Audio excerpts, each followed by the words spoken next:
Good evening. I'd like to call the Mount Olive Township Workshop Session for April 19, 2016 to order. If you would please stand for the Pledge of Allegiance and remain standing for a moment of silence for our men and women serving in the military. I pledge allegiance to the flag of the United States of America and to the republic for which it stands, one nation, under God, indivisible, with liberty and justice for all. Thank you. Michelle, would you read the Open Public Meetings Act, please? According to the Open Public Meetings Act, adequate notice of this meeting has been given to the Daily Record. Notice has been posted in the Municipal Building, 204 Flanders Drakestown Road, Bud Lake, New Jersey, and notices were sent to those requesting the same. Thank you. Roll call, please. Mr. Amianda? Here. Mr. Ferrante? Here. Mrs. Labow? Here. Mr. Mania? Here. Mr. Stewart? Here. Mr. Roman? Mr. Nacastro? Here. We have 12 resolutions. Does anyone have any questions, comments, concerns on the 12 resolutions listed? Nope. Seeing none? Roll call, please. I mean, no roll call. There's no roll call there. I'm in the wrong one. We have one ordinance. I'm jumping it. Ordinance for creating a unified electronic reporting system for dealers in precious metals and other secondhand goods. It was tabled from the previous meetings. I believe there were some revisions made to this, or not? Was there? No? No. So for, I believe there was going to be Discussion. discussion. Someone from the police department was going Right. to come and discuss Right. it Yeah. and try to address Okay. Mr. Roman's Weren't we concerns. going to have the police department? I on? believe Yeah, so. That's yeah. what I thought. So we That's have my to. We'll end up- recollection. Yes. we'll end Yeah, up- it's actually, I saw Captain Beecher last night, and he was here earlier. He was so here I'm not sure earlier. why he didn't come.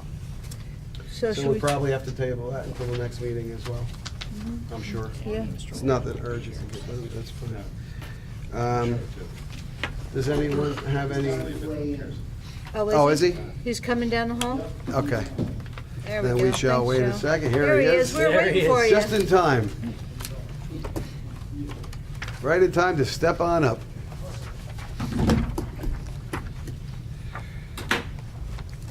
We just wanted to get some clarification, I know, on that ordinance for the electronic system for the dealers. There was questions on that. Sure. You want to hear me speak about it first? Yeah. Okay, so this is going to be the first system of its kind in Morris County. Now, Detective Corporal Castelletto and Detective Sergeant Sanchez have done the research on this, and basically on the East Coast, from Florida to Maine, Business Watch International runs this computer program whereby people, in particular pawnbrokers that sell goods, are required to enter information into a database. And they also take pictures of items that they purchase from people. So they're required to get identification from the sellers and record what they're getting and enter this into a computer system. Once it's entered into the computer system, our detectives will have 24/7 access to that system to see what's been sold in town and in other jurisdictions. So as you know, with heroin, which has been a real big problem for us, we've seen a rise in burglaries, we've seen a rise in items being sold to pawn shops and such, and this will give us an opportunity to be able to return stolen items to civilians that have been a victim of a crime much sooner than if we did not have this program. What we depend on now is for our detectives to actually go out and make a physical inspection of a pawn shop or a jewelry store to determine whether or not stolen goods are there. With this system, they're able to go in and at minimum be able to eliminate some possible locations where stolen goods may have been sold. The fee for this, the ordinance requires pawn shops, jewelry stores, anybody that deals in secondhand goods as a business to register with Business Watch International. That fee is for $250, and that goes directly to Business Watch International. Business Watch International then comes out and sets up the business with the computers and such so that we can run this system. So we actually do they make application with the town clerk. The chief has a person do the background on the business is licensed, and then they're required to maintain a relationship with BWI in terms of maintaining this information in their database. One of the requirements of this is, for instance, that they hold on to goods for 7 days. So they can't get sold an item and then that day sell it. They have to hold on to it. And that gives our detectives and our officers an opportunity to be able to locate those stolen items and then deliver them back to the people from whom they were stolen. In the event that we determine that a business was sold stolen items, they are the victim as well. And what we will do is we will charge the person that is selling that business with theft by deception. And then any restitution to the pawnbroker or jewelry store will come about when that person is sentenced. Mr. Mania? What would be the cost to the municipality for this system? The beauty of it is there is no cost. Wonderful, I like to hear How that. many times do you hear that, right? There is no cost, and the business relationship is between the dealer and BWI. They handle that. BWI collects all fees. We're not even involved in that. All right, Mayor? Yeah, Alex's concern was that the way that it's drafted is that it would catch too many smaller players in the responsibility of participating, rather than just the pawn shops and the jewelry shops. We're not looking at, for instance, I know internet sales was mentioned to me as a concern. That's not what we're looking at. We're looking at where right now, the people that steal these items, they're looking for a rapid turnaround. They want to be able to purchase their product. They want to be able to go to a pawnbroker.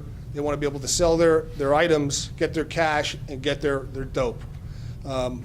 We feel that this is going to have a significant impact on what happens with that. I know Detective Casaletto has spoken with the state police, and they have some recent statistics from other towns in the state that have already implemented this. Yeah, you know, what's interesting to me is that only the businesses in town would ultimately be responsible for signing up for this. I would imagine that the businesses in town that are buying this stuff to start with probably have a pretty good idea that the stuff, where it came from, or likely that there's something odd about the sale of these items. They see the same people over and over again. Isn't this really just pushing the problem someplace else, where instead of the person who stole the items now coming to a Mount Olive business, they're going to go to a town ultimately that doesn't have the same type of system that we're looking to put in? Not that I'm against it, but isn't that ultimately what the result of this is going to be? If we're successful, absolutely. Yeah. Nobody's going to want to sell stolen goods in Mount Olive. But our hope also is by being the first town in Morris County, other towns are going to come on. Already our detectives have received inquiries from Randolph and Roxbury about coming on, to this system.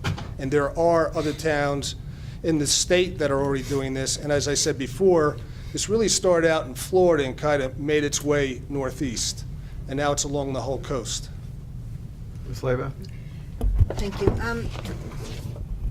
Captain, for the, sometimes when people sell their jewelry, rings, whatever, but they want maybe the diamond back, but they want to sell the gold. So will the jeweler or the shop, whatever, will they have to hold that for 7 days before they can dismantle? Well, with the ordinance, I believe with jewelry, they actually have to hold it for 10 days. For 10 days? Secondhand goods, So other then- secondhand goods, 7 days. But yeah, they're going to have to hold it so that, we have an opportunity to determine that the sale is valid. Okay. And the other question I had, now, you mentioned something about the clerk's office. Well, they'll come into Michelle and they'll say that this is what they want to do. They want to get a license to be a dealer in precious metals and secondhand goods. And now for the $250, when that is paid, are we reimbursed for any? That doesn't come to us. Oh, okay. And Michelle doesn't have to worry about that. We had a resolution whereby Business Watch International was the company that we adopted to do all this software and hardware for these businesses. And once that business is licensed, it's contingent on them to maintain that relationship with BWI. And then, like BWI will collect all those fees and take care of the financial arrangements.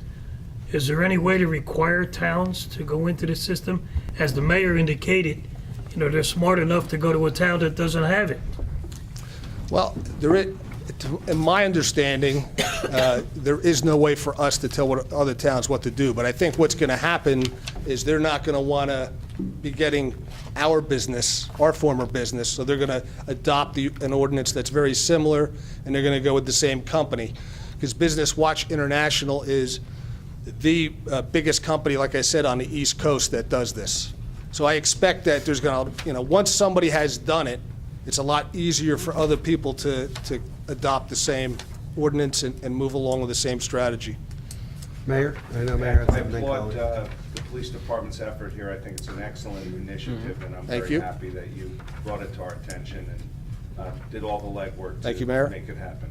Yeah, it's these two guys right here I that don't really did all believe the that work. for a second, Steve. Colleen? I have a Thank you. question. The $250, is that just a one-time fee, or is there a No, renewal cost? that's an annual fee. Annual, okay, so annually they have to, and what if a shop says, no, I don't want to join? Then they don't get licensed. They don't get licensed, and where's the enforcement? I mean, it just, Well, they'll be in violation of the ordinance Oh, to the begin ordinance. with. And then Okay. there are other criminal statutes that could apply as well. There are other statutes under Title 45 that deal Mm-hmm. with pawnbrokers and other dealers. so this is going to be mandatory. They have to comply or have penalties. Yes. Okay. Yeah, that's to what I do just business in Mount Olive, they're going to need to be in this system. is it only for new businesses or existing? All existing and new Existing. businesses. And what's the time frame for the existing businesses to be in compliance? I believe it's 30 days, but I would have to 30 days? to review it. Great, thank Mr. you. Manning? You're welcome. I'm glad we tabled it because now I understand what it's all about. Our last meeting, we're in La La Land, wondering what was going on. Yeah, it's new. It's brand new. It's something that's, like I said, it's been done in other parts of the country, but for us, it's a new system in Morris County. Oh, I have one more question. go ahead, Cal. I don't know that this is going on anymore, but what if then people have those gold and silver parties where people bring their stuff and sell it at a party thing? Does that include those? That's a different type of business. This is for like if somebody comes in and they claim that this was their deceased mother's Mm-hmm. and they want to sell it, then there's certain steps that the business has to go through to guarantee that we can track down who sold that. They're going to take pictures of the item they purchased, so our detectives can go into the system. If somebody reports a diamond ring stolen and describes it, we can go into the system and see if it's there. Some of the jewelry stores, I don't know specifically in Mount Olive, but they will actually host these parties. I know there was one from Morris Plains that came up and did one.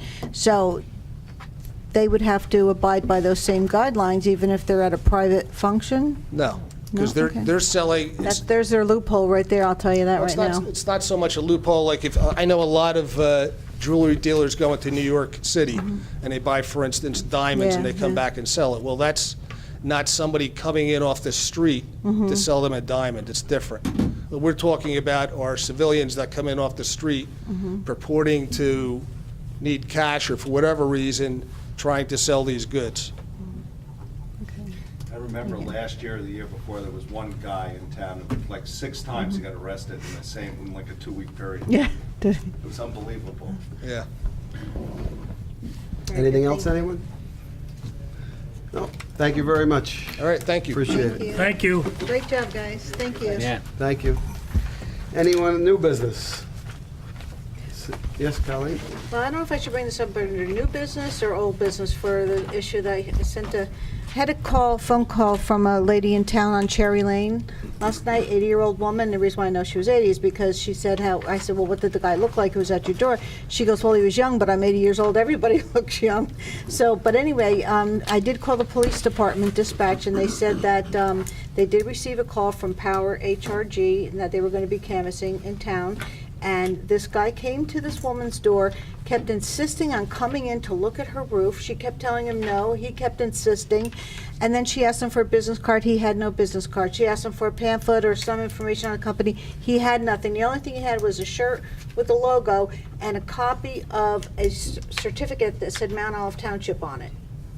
Now, I have a serious problem with that because we have an 80-year-old woman who has somebody banging on her door at 7 o'clock at night insisting on coming in the house. Now, they apparently did what they were supposed to do and called dispatch, because I called dispatch, they said, yeah, somebody had called. Was it the boss and he sent out a bunch of people and gave them a copy of a certificate? I had a call today from one resident and describing the same people. And he said I got a different story from him. He was just calling to verify. So he was under the understanding that no one had solicitor's permit to date. The 2 solicitor's permit I have issued were just like 10 days, maybe 2 weeks ago, to 2 gentlemen from Power Home Remodeling Group. They did their due diligence, they went through, police approved them, came back to me, and I issued the permits. So right now there are 2 out there. The gentleman who called me today just wanted to make sure that, he said they did have a badge. They were wearing their badge. They were very nice, and he didn't have any problems. He just wanted to check up on them. So I confirmed with him that, everything was fine. Yeah, she said the guy So- didn't have any badge that And the came to her door. certificate that they have, it's not a copy, it's an actual original. I give them, it's a permit. It's like orangish red and white, and it has the date of expiration on there, it has their name on there. So right now I only have 2 out. So if it's the 2 gentlemen from Power Home Remodeling, they're good to go. As far as, that she felt threatened, if you want me to make a phone call to them and just let them know, if someone says no, they mean no, I can do that as well. I have their phone numbers. Yeah, I guess it would be a good idea to, let them know that we did have a resident complaint that said the guy was insisting that he come in the house to check her roof, wouldn't take no, didn't have any paperwork, no business card, and she said, I asked her specifically, did he have a badge, and she said no. And it was They Cherry both, Lane, they right? both do with Cherry their Lane, pictures number on 19, them. Cherry Lane. So Cherry Lane, they'll know which one it was or whoever. What, I'm sorry, what's the address, 15 Cherry Lane? I think it was 19 Cherry Lane. I sent it to you in the email, Okay. yeah. And it's just, it's a concern. I mean, I understand companies want to do business, but on the other hand, they have to really be respectful of our residents, too. You don't have somebody coming to your door at night and, If council wishes, I can also, when I issue permits, I can send out a email blast to everybody, letting them know that I just issued 2 permits, the people's names, and what they do, their yeah, business. the Yeah, 'cause company I that had- they're with.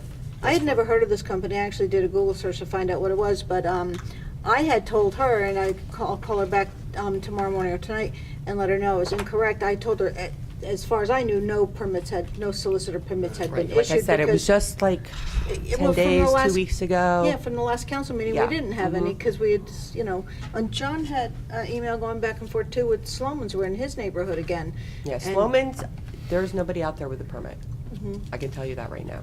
So I was thinking, I don't know if there was some way, maybe on the mayor's page or something, we can give residents some kind of advice on what to look for. Somebody comes to your door, they should have their peddler's permit, and I don't know if that does any good, or, I don't think so. I think what No? you really want to do most likely is adopt a code of conduct that goes along with the peddler's permit. And if they violate the code of conduct, and I'm going to ask the town attorney's office to put together something very brief in terms of, they need to have the appropriate identification, they need to have the permit readily available.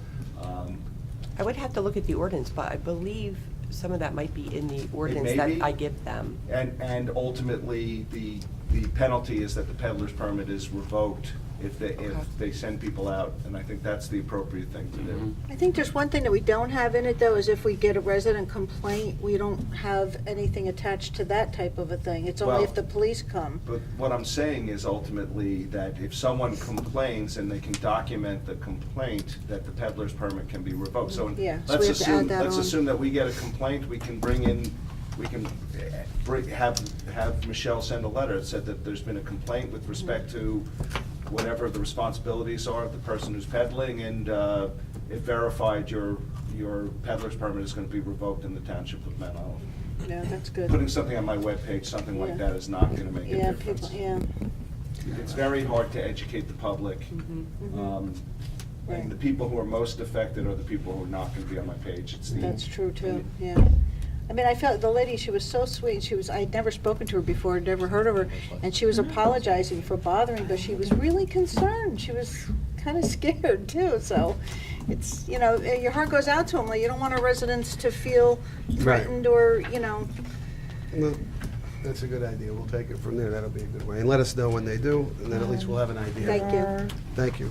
There are some guidelines in the ordinance regarding exhibition of the license, the hours for selling, non-transferability.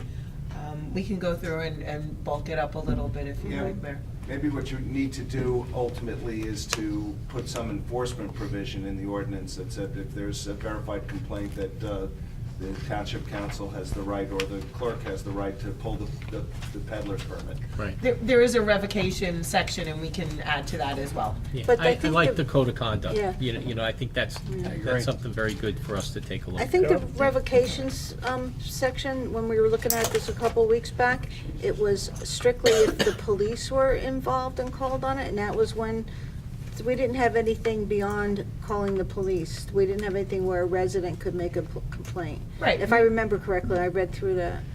Yes, that's what it seems to be. Yeah, so we Um, just want to make it more for our residents to be able to make File a a, complaint. file a complaint without involving the police. I know Absolutely. the police have been dispatched over to the areas that people are complaining, whether or not they're doing any enforcement or just giving them warnings. I don't know, because I don't hear from them, I don't hear back from them, so I don't know what the process is over there. Yeah, we'll get that back then and through that. Any other new business? I have one more thing I just want to add. We had a meeting earlier this evening at 6 o'clock with Laura Harrison, Joe Nicastro, myself, and the residents of Sunset.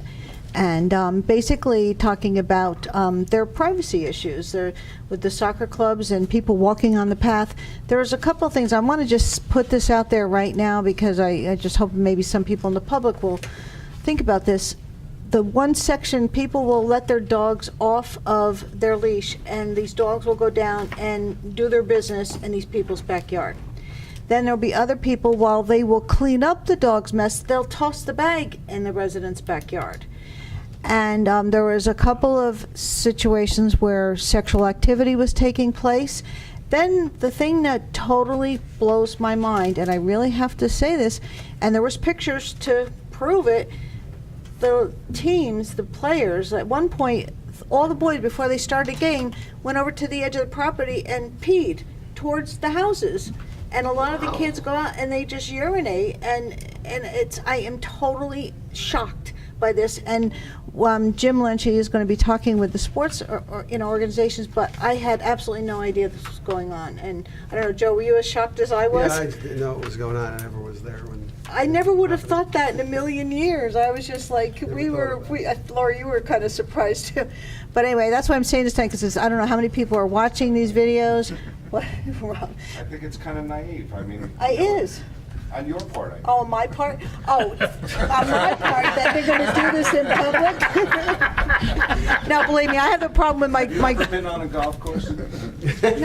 Well, yeah, I was one time, but. We're helping the trees. We're helping the trees. Well, actually, my grandson, I had a talk with him about, you use the bathroom, honey, not outside. You know, but I just, it's just one of those things. From my thought, actually, what we may need to do along the length of the soccer fields, basically, I'm not, even down near the, The parking lot, too. The parking lot area. yeah, is That's a maybe we big need to problem. run like a chain link fence. Yeah. Well, that's what we're. In addition to the trees. That was one of the discussions they were talking And about. that Jim's way you gonna- separate the Right. properties. Yeah. Jim was saying with the chain link fence, the Yeah. only problem with that is when the branches do come down, then it He destructs was the looking fence. at the But cedar. he's thinking about He's got it. possibly, Whatever. yeah, Yeah, he's it gonna was the do right a idea, comprehensive though. plan, but we really have to do something, but just people, please, Yeah. watch your dogs, don't let them go down in somebody. Think about yourself, would you want somebody doing that in your yard? Oh, Rob I loves that. Okay, Certainly, tomorrow I night would. at 7 o'clock, everybody go to Mayor Greenbaum's house and drink a lot of water before you Hey, go. Bird. Oh. Is there any other new business? Wow, it's going to your house, Well, Rob. whatever I do on my own property is my own business. That's right. Mr. Yeah. Ferrante, you have something? Yeah, a few weeks ago, or a few meetings ago, we brought up the house on Mount Olive Road. I think it's 26. Worse. Do we have That blue any house? idea what's You going mean on? with the public water? No, the. What, that it's blue a house? It looks like it's just. It's falling, they caved in now, the front of it caved in. I've gone to Scott a number of times on that. It You looks talk like the about house this- is falling down. It is now, the front of it And there's caved somebody in, living in there. and Oh, the you person's need to still get, living in there, Gary- yeah. You need to get Gary over there. It's on the corner of It's not- Colonial. It's not Scott, it's Colonial? Gary. Colonial and Mount Olive Road. Yeah, Colonial Mount We'll Olive take a Road. look at it, we'll report back next Yeah, meeting. thank you, John, I forgot. Yeah, I drove by the other day, I was like, oh my God, it caved in now. I reported to Scott 2 or 3 Did times. you? It's not Scott, it's the building department. It has to be declared as an unsafe structure. It's definitely unsafe now, it's collapsed. I The front of it. understand. So All right. ultimately, once it's declared as an unsafe structure, we'll be able to take action to remedy and charge the property owner back for either the demolition or the fix of the problem. We'll report back at the next meeting. Laura will report back. My wife chastised me for not doing something about that. In fact, she didn't cook dinner for a week. Any other new business? Seeing none, anyone from the public wish to be heard? Joe, just state your name for the record, please.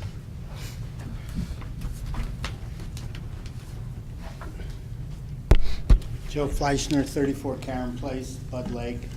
But I'm actually here on behalf of the Environmental Commission, of which I'm chairman. But first, Ms. Laybow, those two gentlemen were also on Karen Place. Yeah. Because they knocked on my door and told me they were going to come into the house and check the roof. And I told them how my house was protected, and they weren't coming in, and they walked away. Okay, So they were up and down the street. yeah. Anyway, on behalf of the Environmental Commission, we would like to personally thank Mr. Nicastro for running a great article in today's paper, which we received in the mail today, with regard to the well testing that the Environmental Commission is sponsoring with the Raritan Headwaters Association. That's taking place on the 14th, where residents can come to Town Hall and pick up their well testing kits and then return them with the water samples that Monday, starting at 7 a.m., and I will be there at 7 a.m. Since you're chairman, you get elected to come for the earliest shift. So, but we would appreciate it if you could also spread the word and let residents know. We've had a number, we did not well test last year, but we did the 4 previous years. And I believe there was only one home that there was an issue. Now, this is not reported to the township, but we would encourage the people that have their wells tested, if there is a problem, to report it to the town, because you don't want to be drinking water that causes a problem. What the tests basically do, if you have a septic system that's leaking, the coliform test will pick it up. It's also tested for trace. There is a separate test for lead, and most people on a public system would say, why worry about lead? But if they had lead solder in their piping years ago, if there's an issue, it may be something they want to test for. But we would appreciate it if you would get the word out. And again, thanks, Mr. Nicastro. It was a great article, and everyone, I'm sure, has seen it. Another question we do have is there a timetable for getting the Seward House inhabitable so that it can be used? Because it's been going on for quite a few administrations. I know there's a grant out again, but we've gone through a lot of grants over the years. I want to say over the last 20, 25 years. And I've been here 42 years. Mr. Mania's been around a long time also. There've been a lot of attempts on the Seward House, but it's still all fenced in. It cannot be used. And it's the first thing people see when they come into our Turkey Brook Park. Is there a timetable as to when things are actually going to be done? Do we know? They're actually, well, we were trying to work on, actually, Laura and I had met with Congressman trying to see if there was any money we can get from the state, which obviously there isn't much money there. But we were looking into seeing about some kind of, I mean, there's nothing except for grants you've been applying for, Laura. Maybe you can explain a little more. There's grants, but I don't think there's a specific date in mind. Yeah, I think, from my perspective, we're looking at, they're proceeding with stabilization. We just awarded that contract 2 weeks ago. So we're hoping to have that done by the fall. And we're finishing up the Baptist Church with funding from the county. So the plan is to, be really aggressive in pursuing funding for it. I'm waiting for the Baptist Church to finish up before we go to the county for, more significant funding for, actual restoration of the interior of the house. I don't know if I can give you an actual timeline. These projects tend to take, at least 5 years if you're lucky. I don't know if the State Historic Trust is gonna be funded this year. We'll be applying for that grant if it is. So, we're gonna do everything we can to bring in funds to restore it, and make it some kind of a showpiece. Well, I think the biggest concern that members have is, more so than the Baptist Church, so many people come to Turkey Brook every day, and that's what they see. And we also have to remember, this isn't the Secretary of State Seward family. This was a cousin or brother-in-law. But it's the first thing you see when you get to the park. And maybe what we have to do is, when you put together a township budget, is allocate a certain amount of money to repair this. I know no one wants to raise taxes, but I think it's important. I mean, it's something that people see, and it can be a beautiful facility, and I think it's just something we have to pay, well, we would like to see people pay attention to. Mayor? Yeah, Joe, this isn't something that I've raised with the council, but something that I'm actually looking at. It hasn't been on the front burner because we've had other things that we've had to attend to. I don't disagree with any of the comments, and I'm tired of spending money to stabilize a building that we have no real plan in terms of restoration. However, having said that, I am in the process right now with the personnel that I have available to me of putting in a mill itself. Various equipment. We bought the first piece of equipment last year. We've done tremendous things in terms of projects around the township. And I am told by the people that I do trust in our buildings department that they have the capability of actually doing the restoration work themselves with the appropriate equipment. And I'm moving in that direction right now because I have come to the conclusion that the funding has not been available in the past, and I don't have any great hope that we're ultimately going to get funding. One issue that I need to look at is my understanding that that building's in the historical register, and I don't know how that's going to ultimately impact the type of restoration that we can do. We've never looked at that building as a project that we wanted to undertake as a historical register, putting that building back in the same condition that it was in when it was pristine from a historical standpoint. Our hope was that we could bring that building back with some class, in use by the township, maybe put buildings and grounds, athletic, the athletic clubs have an office in that building, or whatever. What a great backdrop that building would be ultimately if we could rent it out as a wedding facility. Put a tent up with all of Turkey Brook Park, and that building being the facility that ultimately whatever type of events would occur at. So right now, as we are sitting here, I am looking at getting my people, the town employees, my people, the equipment to be able to start undertaking that project. So doing something more than just stabilizing the building, throwing money away from my perspective. Obviously, we're caught between a rock and a hard place, because if we don't stabilize, the building's gone, nothing will ever happen to it. I think the building as it stands currently is not an eyesore. I think it can be much more than what it is, but I think it does, even in its current condition, present an amazing front entrance to the park. I would love to see it be more. I'd love to see it be back into use, as you have discussed, as I have always wanted it to be. And if you really wanted to be involved in that project, I'm more than happy to get you involved with the people at Buildings and Grounds, particularly Mark Dombrowski, who has incredible carpentry skills. And if you take a look at the equipment that we have up there right now and see some of the things that they're doing with the wood that is naturally available to us, I mean, they're producing high-quality wood products that can be used for any number of different functions. And that's really where I see us going in the short term. I had this discussion with Mark Dombrowski last week or the week before, and we need a couple more pieces of equipment, which probably are gonna get purchased this year, and then we're gonna start to undertake doing what we can do to actually start the project. At the same time, moving along the lines of having Laura look at what the grants are available. So it has moved up in terms of priority. While the Baptist Church was still being funded, there was very little that we could do. We weren't gonna get funding for both projects at the same time. Baptist Church is coming to a close at this point, so we will be making progress on the Seward Mansion. I'm tired of just spending money to stabilize the building. It's time to bring it back into use. I want to thank you, and I encourage you to continue down that path. I suggest that you get in touch with Mark Dombrowski in Buildings and Grounds.